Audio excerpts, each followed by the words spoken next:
Hello to all, my beloved all aspirants. I hope you all were well experienced yesterday of our first BMC JEE paper, right? Most of the तुम्ही सर्वांनी काल जेईचा paper दिला. Paper दिल्यानंतर paper देत असताना आणि paper देऊन बाहेर आल्यानंतर मी काल ग्रुपमध्ये सर्वे टाकलेला, त्याप्रमाणे जर तुम्हाला सांगू तर 20% मुलं खूप चांगले हॅपी होऊन बाहेर पडले असतील, कारण त्यांना त्यांचा वेळ पुरला, त्यांना क्वेश्चन्स सर्टन व्यवस्थित समजले आणि त्यांनी विदिन गिवन टाईम त्यांनी पूर्ण सॉल्व केलं, राईट. 30% मुलांना खूपच अवघड होता आणि राहिलेले 20% मुलं नाही, किती राहिले, किती 50%. सो 50% स्टुडंट्सना पेपर वाटला इझी पण वेळ पुरला नाही. मी तुम्हाला आधीपासून हेच सांगत होतो की आपली BMCची एक्झाम आणि IBPS कंडक्ट करते ना, सो इकडे ऑफरिंग टाईम कमी आहे, नंबर ऑफ गिवन क्वेश्चन्स और आस्किंग क्वेश्चन्स जास्त आहेत. सो तुम्हाला प्रॅक्टिस राईट वेमध्ये करायची आहे, ॲप्रोच राईट ठेवायचा आहे. पण ठीक आहे, तुम्हाला आता तुमचा स्वतःचा एक्सपिरियन्स आलेला आहे आणि हा एक्सपिरियन्स आल्यानंतर मोस्ट ऑफ द स्टुडंट तुम्ही सब इंजिनिअरिंगसाठी पण फॉर्म भरलेला असेल आणि ती एक्झाम आपली आहे. बाकी मी जसं आपल्या ह्या थंबनेलमध्ये म्हटलं आहे की टर्न द टेबल नाव. मी कालचा पेपर व्हायच्या आधीसुद्धा ग्रुपमध्ये मेसेज करताना मी एम्फेसिस ह्याच गोष्टींवर केलेलं की तुम्ही मेंटली कसे करेक्ट होऊन तुम्ही पेपरला जाता. ओके, सो त्याच मेंटल स्ट्रेंथने तुम्हाला हे दिवस लाईक सब इंजिनियरचा पेपर होईपर्यंत तुम्हाला स्पेंड करायचे आहेत तुमचे, मेंटली स्ट्रॉंग राहून. आणि ज्या काही गोष्टी तुम्हाला तर तुम्ही एक्सपिरियन्स केल्यात, काही गोष्टी मी बोलतो, सो त्या अकॉर्डिंग तुम्हाला हे दिवस स्पेंड करायचे आहेत, राईट. सो इथे एकतर आफ्टर पेपर दिल्यानंतर बऱ्याच मुलांचं कन्फ्युजन असं आहे की त्यांना आता असं अचानक वाटायला लागलं आहे GSGKचे क्वेश्चन्स बघून की सर GSGK खूप टफ आहे, GSGKसाठी काहीतरी करा. बाकी रिझनिंग आणि टेक्निकल, बाय द वे एक डिस्क्लेमर देतो, 3 तारखेला सर्वांचा सिव्हिल इंजिनिअरिंग JEEचा पेपर होता का, तर नाही. 8 तारखेला सुद्धा काही मुलांचा पेपर आहे आणि मी तेवढा वेल अवेअर आहे. त्याच्यामुळेच कोणतेही काल पेपरमध्ये आलेले किंवा मला माहिती असलेले कोणतेही इथे मी टॉपिक ना मी डिस्कस करणार आहे ना तुम्ही नंतर कमेंटमध्ये डिस्कस करू नका, कारण त्या मुलांचा पेपर अजून व्हायचा आहे. मला त्या मुलांचा काही डिसॲडव्हान्टेज त्यांना द्यायचा नाही आहे, असं म्हणजे त्यांना ॲडव्हान्टेज द्यायचा नाही आहे असं नाही, बट ज्या मुलांनी काल पेपर दिलेला आहे त्यांना कुठलाही डिसॲडव्हान्टेज होता कामा नये. So at the very first beginning I must tell you here that with the proper disclaimer की कोणताही इथे क्वेश्चन कुठल्या मुद्द्यांवर विचारलं आहे किंवा कुठल्या टॉपिकवर काय विचारलेलं हे मी स्वतः माझ्याकडून सांगणार नाही आहे. एखादं जर बोलताना काही फ्लोमध्ये तसंच झालं तर पार्डन मी फॉर दॅट. आणि बाकी तर आता 8 तारखेला ज्यांचा पेपर आहे ते म्हणाल की सर असं कसं तुम्ही करताय, पण बघा GSGK जे काही मी पॉईंट्स काढलेले, मी असं म्हणत नाही की सगळेच 20 क्वेश्चन त्याच्यातून येणार आहेत आणि आलेले, हे मी काय स्वतः काउंट वगैरे करत बसलो नाही, पण डेफिनेटली बरेच क्वेश्चन्स त्या मुद्द्यांना धरून होते. सो जर तुम्हाला आता ते पॉईंट्स तर मी बऱ्याच टाईम आधी मी तुमच्यासमोर आणलेले, सो तुम्ही ते करेक्ट करा. रिझनिंग मी सांगत आलो आहे, ज्यावेळेला मेकॅनिकल सब इंजिनिअरिंगचा पेपर झाला, इवन टेस्ट सिरीजमध्ये पण त्या रिफ्लेक्ट गोष्टी मी केल्या, राईट.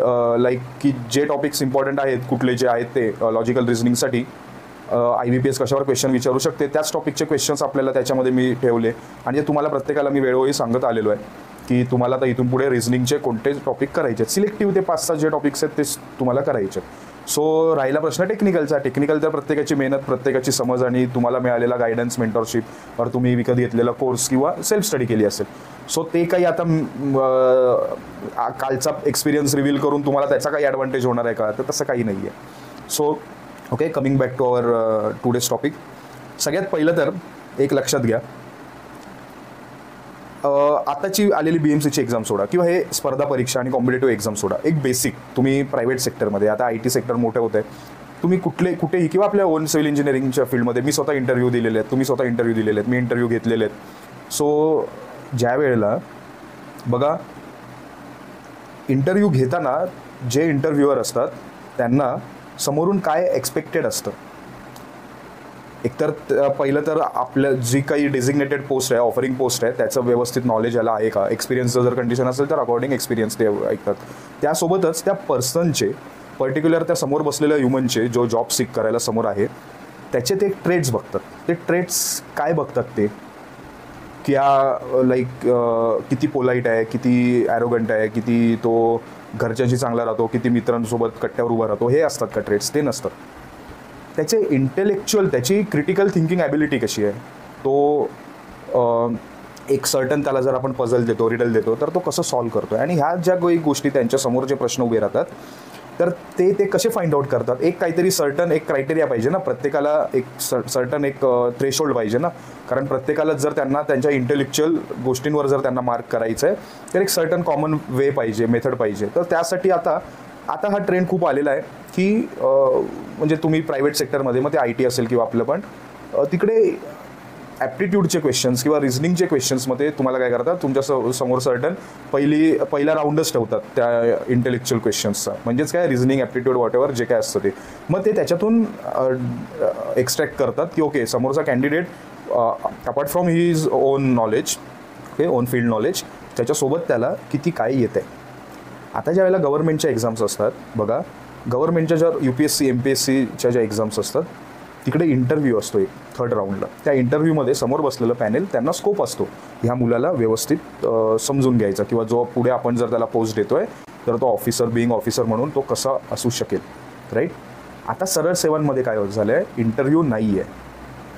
त्याच्यामुळे बघा, प्रत्येक सरळ सेवेच्या एक्झाम्समध्ये टेक्निकलचे कमी जास्त मार्क्स असतात, राईट.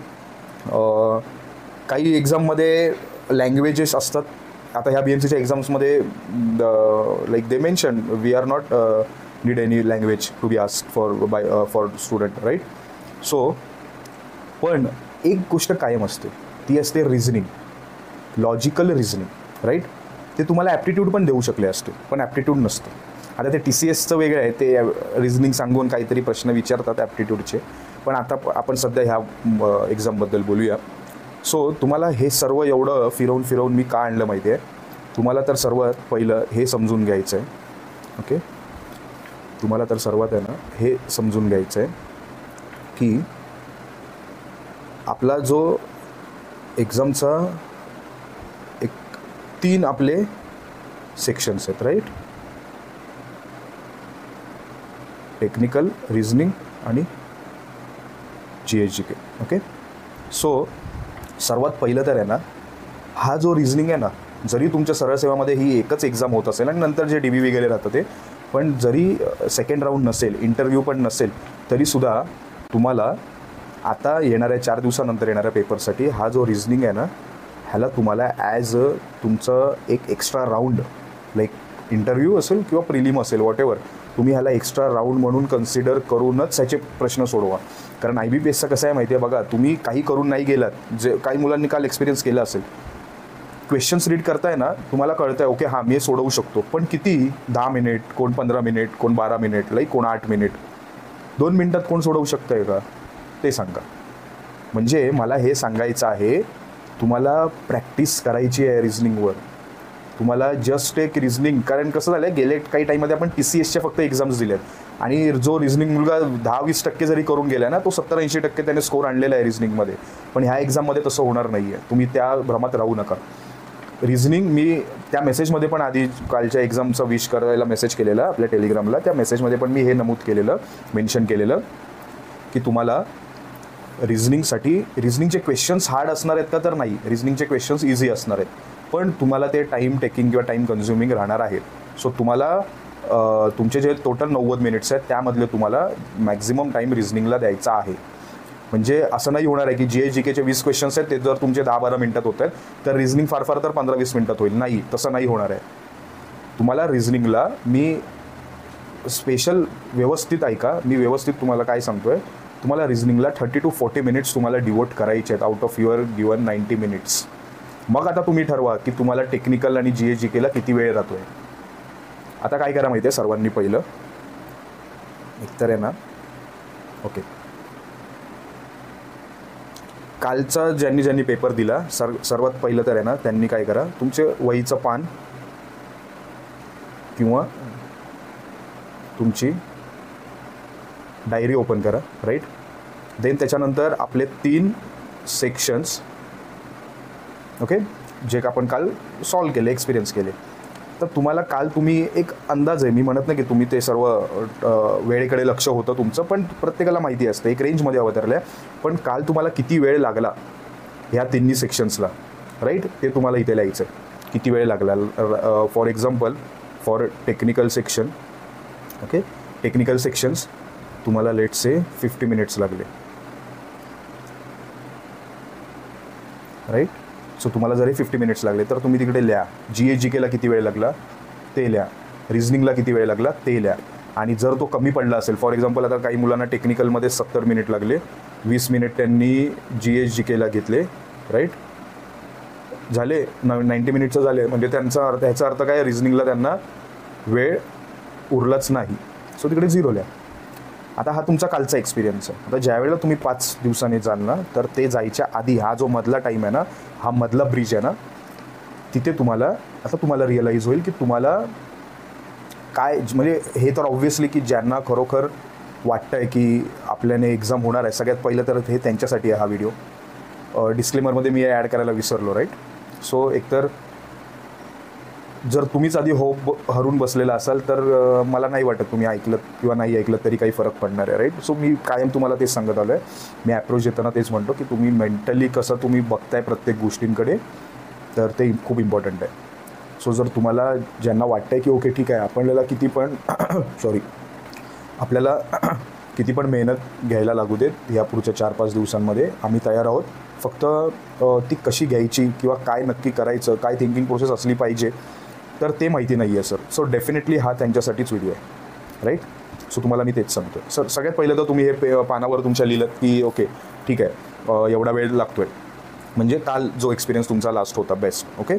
सो आता तुम्हाला हे इम्प्रूव्ह करायचं आहे. आता एक लक्षात घ्या, जो आपला रिझनिंग आणि GH/GK आहे ना, हा सब इंजिनियरला ह्याची डिफिकल्टी लेवल सेम राहणार आहे. येस,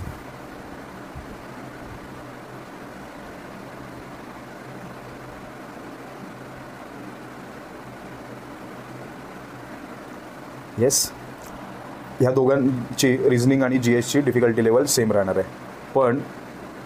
पण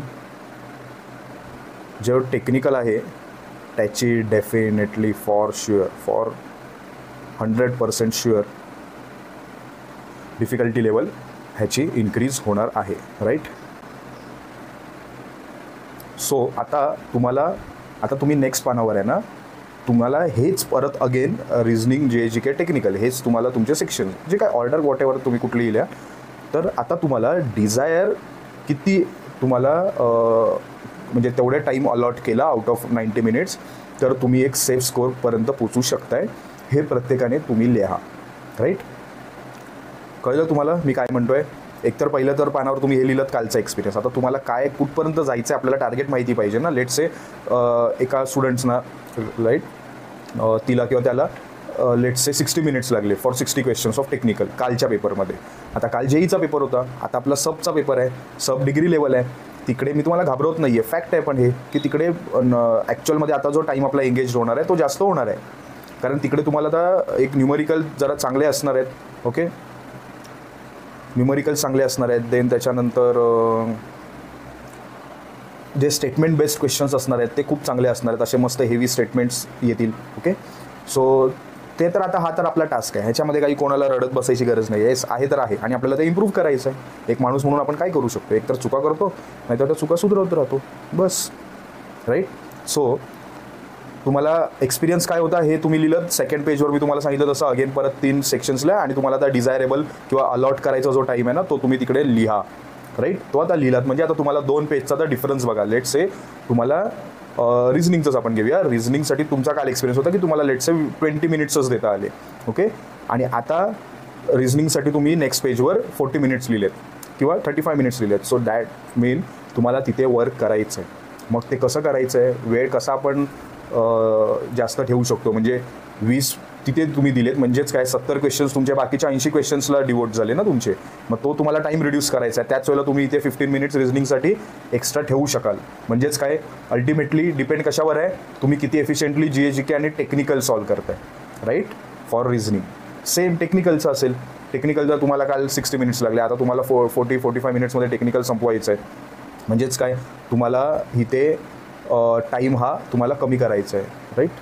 सो अगेन ते डिपेंड करतं तुमच्या बाकीचे सेक्शन्स आणि तो पर्टिक्युलर सेक्शन्स तुम्हाला तिथे एफिशियन्सी वाढवायची आहे. तर प्रॅक्टिस आणि प्रॅक्टिस आणि प्रॅक्टिस, बस. आता स्पेसिफिकली रिझनिंगबद्दल मला काय बोलायचं काही नाही आहे. कारण ऑलरेडी मी सांगितलेलं आहे कोणते कोणते टॉपिक्स तुम्हाला करायचे, राईट. आणि हे काही 8 तारखेचा पेपर असू दे, जेईचा त्यांचा राहिला आहे, 9 तारखेचा सबचा असू दे, किंवा काल मी दिलेला पेपर असू देत, तुम्हाला माहिती आहे रिझनिंग एक स्पेसिफिक चांगली गोष्ट आहे. मोजून 5 ते 6 टॉपिक्स आहेत, ते तुम्हाला व्यवस्थित करायचे, थरोली करायचे. टेक्निकल बऱ्याच वेळेला बऱ्याच गोष्टी बोललो आहे, तुम्हाला स्वतःला खूप चांगलं माहिती आहे. टेक्निकल तुम्हाला तर तुमचं कसं करायचं, कोणाचे किती सब्जेक्ट झाले आहेत, कोणाचं काही स्ट्रेंथ आहे हे प्रत्येकाला माहिती असेल. प्रॅक्टिस मस्ट आहे. ओके. आणि टेक्निकलसाठी डेफिनेटली तुम्हाला ज्या डिग्री लेवलच्या एक्झाम्स आहेत, म्हणजेच आपल्याकडे SSC JEE आहे का, तर नाही, SSC JEE नाही, इंजिनिअरिंग सर्व्हिस एक्झामिनेशन किंवा आपली स्टेट PSC म्हणजे आपली MPSC, तर त्याचे क्वेश्चन्स हे तुम्हाला करायचे आहेत, राईट. ऑब्जेक्टिव्ह क्वेश्चन्स, त्याच्यामध्ये स्टेटमेंट्स असतील, त्याच्यामध्ये न्यूमेरिकल्स असतील, राईट. ESCचे पण स्पेसिफिक सिलेक्ट करा, त्याच्यामध्ये काही ते कन्क्लुजन्सवाले येतात ना, म्हणजे 2 स्टेटमेंट असतात आणि त्यांनी दिलेलं असतं की okay both have correct and म्हणजे ॲसर्शन अँड रिझनिंगवाले ते जे असतात नाही का, पर्टिक्युलर इंजिनिअरिंग सर्व्हिसचे ते फ्रेमवर्क आहेत ते क्वेश्चन्स, ते करू नका. ॲसर्शन रिझनिंगचा पॅटर्न IBPSमध्ये फॉलो नाही होणार, पण त्याच्यामधला कीवर्ड तुम्ही फाईंड करू शकता आणि तो कीवर्ड तुम्ही माहिती करून घेऊ शकता, म्हणजे तो दुसऱ्या त्या कीवर्डला ठेवून दुसरा कुठलाही क्वेश्चन आला तर तुम्ही तो बनवू शकाल. सो अशी तुम्हाला प्रॅक्टिस करायची आहे. रिझनिंगचं तुम्हाला माहिती आहे. आता GSGKवर येऊया. तुम्हाला कालचा पेपर देऊन आल्यानंतर मला काही मुलांचे एक नाही नंबर ऑफ स्टुडंट्सने मला हाच मेसेज केला की सर GSGKसाठी काहीतरी करा, तो आमचा डिसाइडिंग फॅक्टर होतो आहे. सर्वात पहिली गोष्ट म्हणजे मी कायम म्हणतो बघा, आपल्या हातात काय आहे, आपल्याकडे कंट्रोलेबल्स काय आहेत. आता ह्या विदिन अक्रॉस 3 सेक्शन्स आपल्या कंट्रोलेबल्स काय आहेत. टेक्निकल येस, आपलं सर्टन एक कम्पॅक्ट नॉलेज आहे, सिव्हिल इंजिनिअरिंगचा एक पूल आहे, तो तुम्हाला जेवढा करता येईल एक्स्ट्रॅक्ट तेवढा करा. रिझनिंग मी अगेन म्हटलं आहे, TCS सारखं पण नाही आहे काहीतरी जगा वेगळंच तुम्हाला म्हणजे 10-15 आधीच टॉपिक लिहून देणार, त्याच्यानंतर विचारणार, त्याच्यावर एक पण क्वेश्चन नाही, काहीतरी भलतंच बाहेरचं विचारणार, तसंही नाही आहे. रिझनिंग तुम्हाला 5-6 टॉपिक्स आहेत ते करायचे. ओके. सो ह्या पहिल्या गोष्टी ह्या करेक्ट करा. राहिलं GSGKचा मुद्दा. GSGKमध्ये येस काही क्वेश्चन्स त्यांचे म्हणजे ज्यावेळेला आता मी बघतो, आता मी 2019चे क्वेश्चन्स पाहिलेले, तर ते त्यामध्ये जे जे क्वेश्चन्स होते थोडंफार इथे थोडंसं एक डिफिकल्टी लेवल होती GSGKमध्ये, नाही म्हणत नाही आहे मी, पण फक्त GSGKवर तुम्ही भर देऊन सर्व गोष्टी सॉल्ट होणार आहेत का, तर नाही होणार आहेत. तुम्ही अफलातून रिझनिंग आणि टेक्निकलची तयारी करा, मस्त त्याचे नंबर ऑफ क्वेश्चन सॉल्व करा.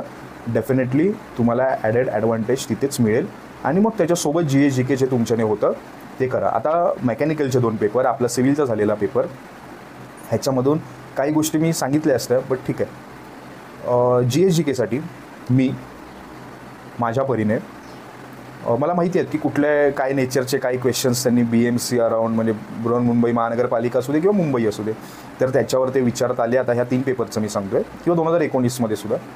तर मी ॲक्च्युली ते प्लॅन केलेलं, पण काही प्रोफेशनल गोष्टींमुळे नाही ते शक्य झालं.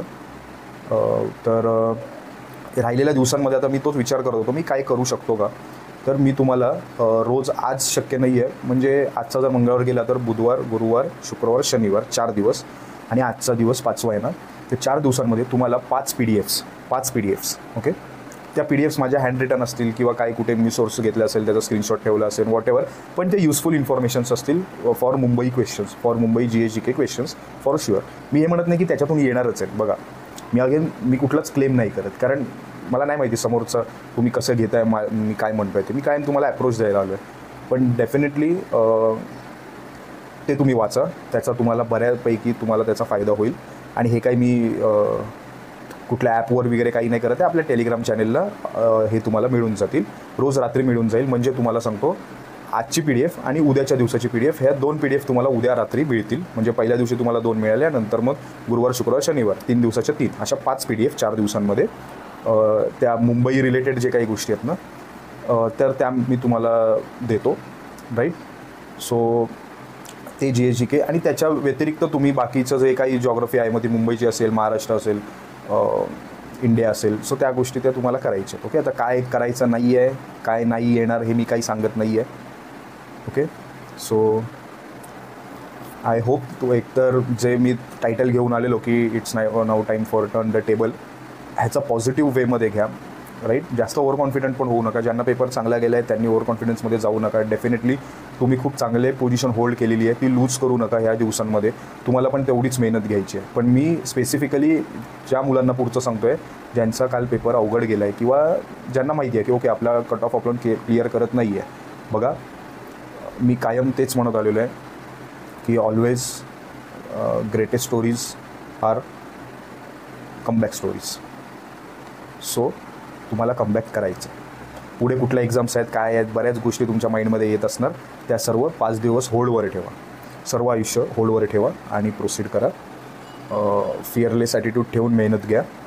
डेफिनेटली तुमचा परफॉर्मन्स तुम्ही स्वतः बेटर करा. बस बाकी जे काय result, cut off and all, त्या सर्व गोष्टी त्या आपल्या हातामध्ये नाही आहेत. सो ते ट्राय करा. आय गेज मी तुम्हाला सर्व कवर केलेलं आहे, जास्त तुमचा वेळ घेत नाही आहे, right. So wish you all the very best. Definitely टेलिग्रामवर मी जे सांगितलं आहे त्याप्रमाणे आपलं जे UNM तुझं चॅनल आहे, डिस्क्रिप्शनमध्ये तुम्हाला ती लिंक मिळेल. तर त्याच्यावर तुम्हाला ते देत जाईल. आणि काही गोष्टी काही गेल्या महिन्याभरामध्ये BMC रिगार्डिंग असू दे किंवा मी तुमच्यासमोर काही गोष्टी तुम्हाला सांगितल्या आणि मला फुलफिल करता नाही आल्या. आता कसं आहे, मी इंडिव्हिज्युअल आहे, मला पण बरेच रिस्ट्रिक्शन्स आहेत आणि मी जिथे जिथे अजूनपर्यंत अकॅडमी ज्या ज्या जॉईन केल्या त्या काही सर्टन कारणांमुळे मला तिथे कंटिन्यू नाही करता येत आहे. सो त्याच्यामुळे पण ते काही प्रॉब्लेम्स झाले. आता त्या एखादी गोष्ट तुमच्यासमोर घेऊन यायची, जसं मी टेस्ट सिरीज घेऊन आलो, तर त्यावेळेला कॉपरेट झालं, व्यवस्थित असोसिएट आम्ही करून गोष्टी पुढे तुमच्यापर्यंत घेऊन येऊ शकलो. पण आफ्टर त्याच्यानंतर काही मला तुमच्यासाठी मी डेफिनेटली ठरवलेलं काही चांगलं GSGK असेल, रिझनिंग असेल, टेक्निकल असेल, काही चांगले सिरीज रन करायची यूट्यूबला, पण ते नाही पॉसिबल झालं. तर त्यामागे मी काही कोणाला ब्लेम करतो आहे किंवा मी सेफ करतो आहे स्वतःला असं नाही आहे. पण असतात म्हणजे काही गोष्टी तशा नाही शक्य झाल्या म्हणून त्या नाही येऊ शकल्या. पण असं नव्हतं की मी काहीच केलं नाही. मी माझं बेस्ट जे काही मेंटरशिप मी करतो आहे, जो की माझा रोल आहे तुमच्या प्रिपरेशनमध्ये, जे मी तुम्हाला सांगत आलो आहे ते मी करत राहिलो आहे. आणि आधीच्या TPAच्या एक्झामपेक्षा BMCमध्ये जास्त कॉन्ट्रीब्यूट झालं. आपण टेस्ट सिरीज घेऊन आलो. नेक्स्ट एक्झाममध्ये अजून मी बेटर वेमध्ये तुमच्यासमोर आय होप येऊ शकेन. मला ॲक्च्युली हवंच आहे. मला कधी शिकवतो आहे असं हे तर मला माझं ते तर पहिलं स्किल आहे आणि शिकवतानाचं समाधान ते त्या टीचरला माहिती. सो ते डेफिनेटली मला शिकवायचा आनंद घ्यायचा आहे परत एकदा. बाकी पहिलं तर सध्या आपण ह्या एक्झामवर फोकस राहूया. Yes. So I wish you all the very best to you all again. Have a good day. जय हिंद.